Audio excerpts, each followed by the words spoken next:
नमस्कार विद्यार्थी मित्र दी पॉलिटिक्स चॅनलवर आपल्या सर्वांचं स्वागत आहे. तर विद्यार्थी मित्र आज आपण BA थर्ड इयरचा पॉलिटिकल सोशॉलॉजी हा जो पेपर आहे त्यामध्ये पॉलिटिकल सोशॉलॉजी म्हणजे काय आणि पॉलिटिकल सोशॉलॉजी राजकीय सामाजिकरण पॉलिटिकल सोशलायझेशन म्हणजे काय आणि पॉलिटिकल सोशलायझेशनची माध्यमे किंवा साधने स्पष्ट करा हा जो प्रश्न आहे तो पाहणार आहोत. कालच्या व्हिडिओमध्ये आपण राजकीय सामाजिकरण म्हणजे काय आणि राजकीय सामाजिकरणाची महत्त्व विषद केलेला आहे.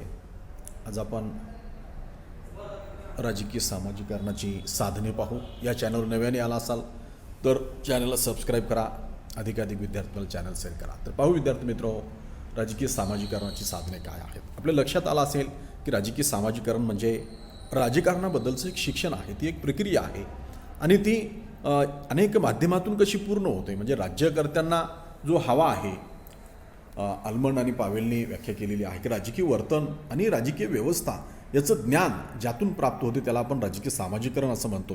किंवा राज्यकारणाला हवा असणारा जो नागरिक आहे तो नागरिक ज्या प्रक्रियेतून निर्माण होतो ती प्रक्रिया म्हणजे राजकीय सामाजिकरण होय असं सिलेने सांगितलेलं आहे. तर विद्यार्थी मित्र याची साधनं काय आहेत तर याचं पहिलं थोडीशी प्रस्तावना केली पाहिजे. त्यामध्ये आपण लिहिलं पाहिजे की राजकीय सामाजिकरणाची प्रक्रिया प्रत्यक्ष अप्रत्यक्ष स्वरूपात व्यक्तीच्या बालपणापासून आयुष्यभर चालू असते. व्यक्ती ज्या समाजात राहतो तो संपूर्ण समाजाच्या सामाजिकरणाचं माध्यम असते. समाजातील विविध संस्था, कुटुंब, शाळा, महाविद्यालय, राजकीय पक्ष, व्यवसाय क्षेत्र, इच्छाइच्छिक संघटना, जनसंपर्क साधने या सर्वांद्वारे व्यक्तींचे सामाजिकरण होत असते. या बाबतीत पुढील प्रमाणे आपल्याला स्पष्टीकरण देता येईल. राजकीय सामाजिकरणाचा पहिला मुद्दा आपण घेतलेला आहे कुटुंब संस्था.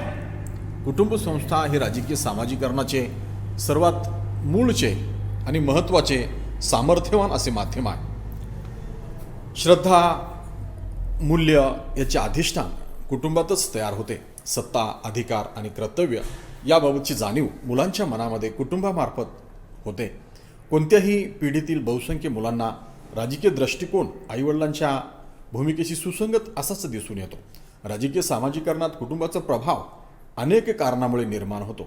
एकतर मुले तरुण वयापर्यंत सर्व गरजांच्या पूर्ततेसाठी कुटुंबावरच अवलंबून असतात. आईवडील हेच मुलांचे आदर्श असतात, त्यामुळे त्यांचे अनुकरण करण्याची प्रवृत्ती मुलांमध्ये असते. कुटुंबातील सर्व सदस्य एकाच आर्थिक सामाजिक वातावरणात वाढतात, त्यामुळे त्यांच्या राजकीय विचारात साम्य आढळते. मात्र विशिष्ट कौटुंबिक परिस्थितीमुळे मुलांमध्ये राजकीय उदासीनता आढळते. कुटुंबाचा प्रभाव मुलांवर साधारण वयाच्या 10व्या वर्षापासून दिसून येतो. तरुणपणी क्वचितच प्रसंगी मुलांचा राजकीय दृष्टिकोन आपल्या कुटुंबाच्या दृष्टिकोनापेक्षा वेगळा बनल्याची उदाहरणे आढळतात. कुटुंब ही व्यक्तीच्या नागरी जीवनाची पाठशाळा मानलेली आहे. राजकीय जीवनामध्ये कुटुंब हे महत्त्वाची पाठशाळा आहे. कुटुंबामध्येच व्यक्ती अगोदर शिक्षण घेत असतो, नंतर मग तो शाळेत.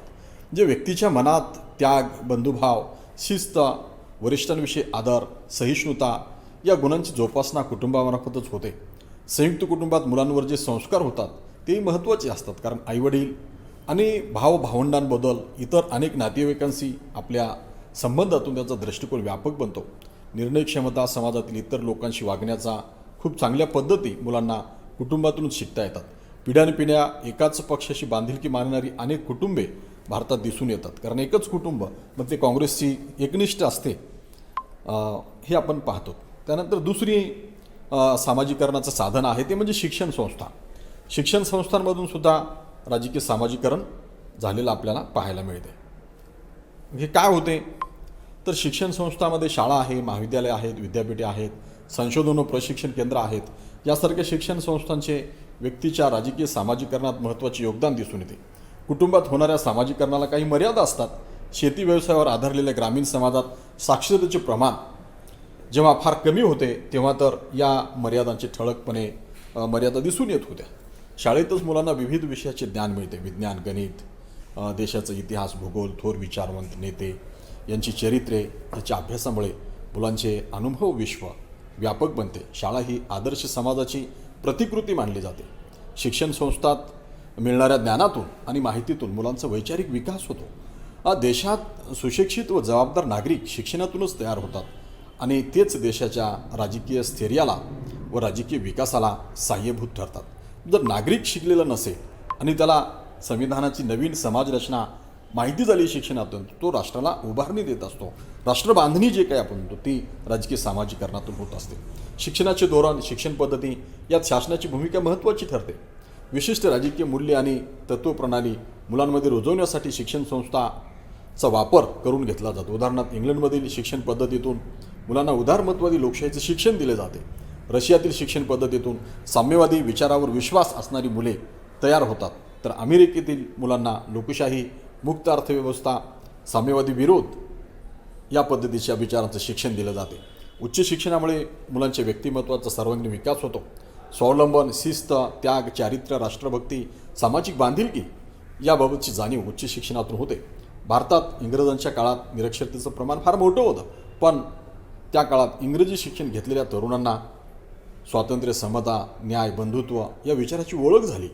त्यांनी देशाच्या राजकीय व सामाजिक सुधारणेसाठी स्वतःला झोकून दिले. स्वातंत्र्याच्या आंदोलनात आणि सामाजिक सुधारणेच्या चळवळीत अग्रभागी असलेले सर्व नेते उच्च शिक्षित होते. लाखो अशिक्षित लोकांनी त्यांचे नेतृत्व स्वीकारले. अनेक देशात विद्यार्थी संघटना, चळवळी यांची चांगली कामगिरी करून दाखवलेली आहे. थोडक्यात शिक्षण आणि शिक्षण संस्था या राजकीय सामाजिकरणाचा महत्त्वाचा सहभाग असतो. यातूनच राजकीय सामाजिकरण मोठ्या प्रमाणात होत असलेलं आपल्याला दिसून येते. तर अशा पद्धतीने आपण प्रत्येक मुद्दा घेऊन त्याचं विश्लेषण केलं पाहिजे. त्यानंतरचा तिसरा मुद्दा आहे राजकीय सामाजिकरणाच्या साधनाचा, तो म्हणजे समवयस्क मित्रमंडळी. म्हणजे जसं कुटुंबामध्ये शिक्षण मिळते, जसं शाळा महाविद्यालयामध्ये शिक्षण प्राप्त होते, तसंच कुटुंबातील ज्येष्ठ सदस्य आणि शाळा महाविद्यालयातील शिक्षक यांच्यामार्फत होणाऱ्या सामाजिकरणापेक्षा गुणात्मकरित्या वेगळ्या पद्धतीने सामाजिकरण समवयस्क मंडळीच्या समूहाकडून होते. समवयस्क व्यक्तीमध्ये मित्रत्वाचे, सहकार्याचे संबंध निर्माण होतात. कुमार अवस्थेत कुटुंबापेक्षा मित्रपरिवाराचा प्रभाव मुलांवर अधिक प्रमाणामध्ये दिसतो. वयस्क मित्रमंडळींचा समूहात अनेक बाबतीत समानता आढळते. समान वय, समान आर्थिक दर्जा आणि समान कार्य यातून समानता निर्माण होते. तरुणामध्ये राजकीय सहभागाची व आर्थिक परिवर्तनाची आकांक्षा निर्माण होते. आधुनिक काळातील गतिशीलतेमुळे व्यक्ती अनेक लोकांशी प्रत्यक्ष संबंध येतो. कुटुंबाचा संबंध आणि प्रभाव कमी होत असताना समवयस्क मित्रांशी संपर्क वाढत जातो. समान पार्श्वभूमी, समान दृष्टिकोन, समान मूल्य मानणाऱ्या व्यक्तीत मित्रत्वाचे संबंध निर्माण होतात. तरुण मंडळींना कुटुंबाबाहेरील समूहात वावरण्याची संधी मिळते. ते नवीन विचारसरणी, नवीन कल्पना यानुसार वर्तन करण्याच्या दृष्टीने सामाजिकरण होते. कामाच्या ठिकाणी सहकार्यांशी येणाऱ्या व्यक्तिगत संबंधाचा व्यक्तीच्या राजकीय दृष्टिकोनावर व मतावर प्रभाव पडतो. औद्योगिक शहरात कामगारांना संघटित होण्याची संधी मिळते. कामगार संघटनेशी संलग्न आणि सहभाग यामुळे कामगारांत राजकीय जागृती होते. थोडक्यात समव्यवसायी मित्रमंडळीचे समूह हे व्यक्तीच्या राजकीय सामाजिकरणाचे महत्त्वाचे माध्यम आहे. राजकीय सामाजिकरणात शेजारी, आसपासच्या लोकांची भूमिका देखील तेवढीच महत्त्वाची असते, हे आपण लक्षात घेतलं पाहिजे. त्यानंतर राजकीय सामाजिकरणाचा सगळ्यात महत्त्वाचा जो घटक आहे तो म्हणजे राजकीय पक्ष. हे राजकीय पक्ष सत्ता मिळवण्यासाठी सर्वच राजकीय पक्षाचं उद्दिष्ट असते आणि राजकीय पक्ष त्यांच्या संघटना, शाखा सामाजिकरणाचे प्रभावी माध्यम मानल्या जातात. महिला, विद्यार्थी, शेतकरी, कामगार यांच्या आघाड्या राजकीय पक्षाशी संलग्न असतात.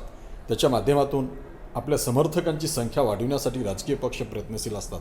सर्वच देशातील सत्ताधारी पक्ष आणि त्यांनी केलेल्या कामाबद्दलची माहिती प्रसिद्धी माध्यमाद्वारे लोकांपर्यंत पोहोचवण्याचा प्रयत्न करतात.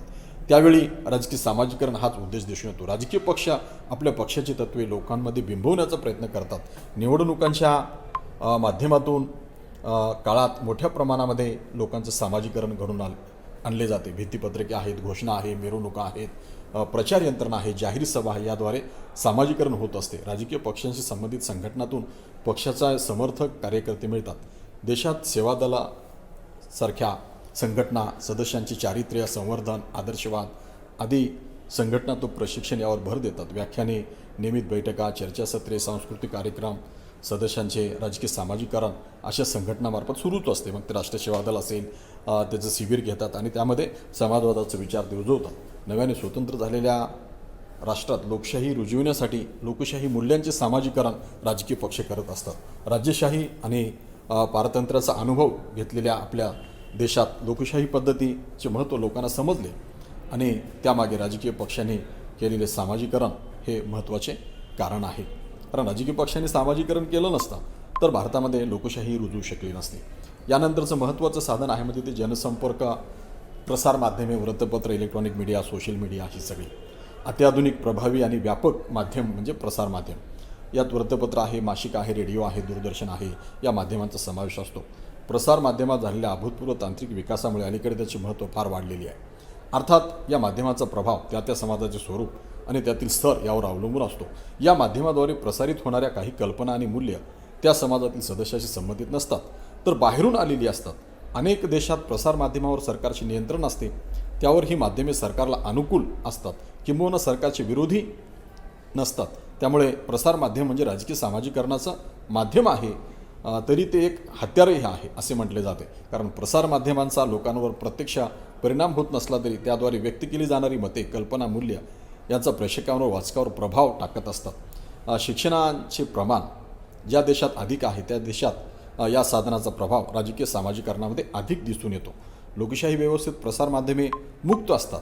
ती सरकारची दुसरी बाजूसुद्धा दाखवत असतात. म्हणजे वेगवेगळ्या वैचारिक बैठकीवर आधारलेल्या राजकीय पक्षांना येथे आपली भूमिका मांडता येते. त्यामुळे लोकांना त्यातून निवड करणे शक्य होते. लोकशाहीसाठी अनुकूल वातावरण जनसंपर्काच्या साधनाद्वारे निर्माण केले जाते.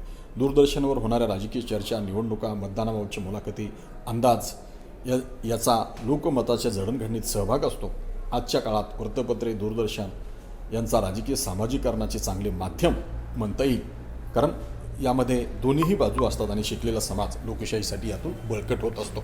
धन्यवाद विद्यार्थी मित्रो.